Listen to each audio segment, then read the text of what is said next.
What challenges, if any, have you faced, and what barriers do you feel like we still need to break?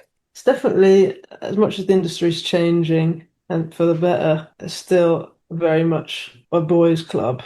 A lot of the time, and something that I always feel like is when you come into that as a woman, quite often, usually you'll be the only woman. It's like an extra, you don't just immediately become part of the gang. There's like there seems to be like this shorthand between the boys in their boys' club, and then if you're a woman coming into that, it's like you have to prove yourself before you're accepted.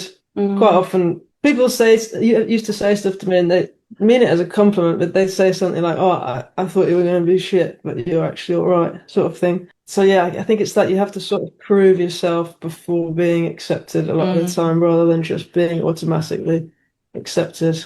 Something that I feel like we've talked about before as well is like coming into groups of men sometimes.